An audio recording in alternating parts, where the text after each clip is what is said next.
নেমু নেমু guys welcome to my YouTube channel কলালো আপনাৰ সকলে স্বাগতম আৰ ভিডিওটা আৰম্ভ কৰাৰ থাম্বনেল টাইটেল চাই গমে পাইছে এইটো ভিডিও কিহৰ ওপৰত হ'বলৈ আছে আপোনালোকে নিশ্চয় কেইদিনমান আগতে বাতৰি কাকতত আপোনালোকে গমে পাইছে চাগে মানে আমাৰ অসমৰ নেমু 6টা নেমু 2000 টকাত বিক্ৰী কৰিছে জাৰ্মানী বাতৰিটো কেনেকুৱা ধৰণৰকৈ আইছি বাতৰিখনত আপোনালোকক মই গটাখিনি দেখি দিম আপোনালোকে মানে গাছ ৰুই দক পুৰা ৰুই দক মানে নেমুৰ গাছ ৰুই গাইছ নেমু মানে নেমু 6টা নেমুত যদি 2000 টাকা পাব পাৰি আৰু কিবা লাগে আৰু সবে নেমু নহয় সব গাছে ৰুই দক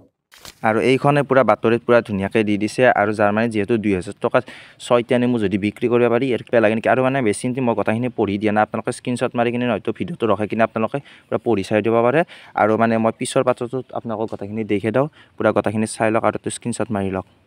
আৰু বাতৰিখিনি আপোনালোকে গটাইখিনি চালাকে চাগে আৰু মানে মানে কি কম মানে আমাৰ যাতে দেশখন যাতে ডেভেলপ হয় মানে আপোনালোকে সব গাছ ৰুই দক পুৰা গাছ বুলি নহয় মানে সব দেশৰ কাৰণে ভাল কাম কৰিব লাগিব দেশৰ কাৰণে গটাইখিনি কাম কৰি দিলি হ'ল মানে অনলি গাছ ৰু কিবা অকল নেমুৰ গাছ বুলিয়ে নহয় মানে আৰু বিভিন্ন ধৰণৰ গাছ যিমানখিনি গাছ আছে মানে দেশখন যাতে ডেভেলপ কৰিব পাৰি যাতে বেলেগ দেশৰ কাৰণে যাতে আমাৰ দেশখন যাতে উন্নত কৰিব পাৰি সেনেকুৱা ধৰণৰকৈ আমাৰ দেশখনক অলপ উঠাই নিব লাগিব মানে তেতিয়াহে আমাৰ পুৰা অলপ আজি যদি এই ভিডিওটো আপোনালোকৰ ভাল লাগিছে আপোনালোকে লাইক কমেন্ট সাবস্ক্ৰাইব কৰি দিব আৰু আপোনালোকে সদায় গাছ ৰুই থাকক বা গাছ বুলি নহয় মানে বেলেগ কিবা কাৰণে গটাইখিনি সব মানে দেখখন ডেভেলপ হ'ব লাগিব না সেইটো কাৰণত গটাইখিনি আপোনালোকে কৈ দিয়ক আজিলৈ ভিডিওটো এইখিনিতে আছে আপোনালোকে কমেন্ট কৰি জনাই দিয়ক কেনে হৈছে ভিডিওটো আজিলৈ এইখিনিতে আছিল বাই বাই জয় আই অসম।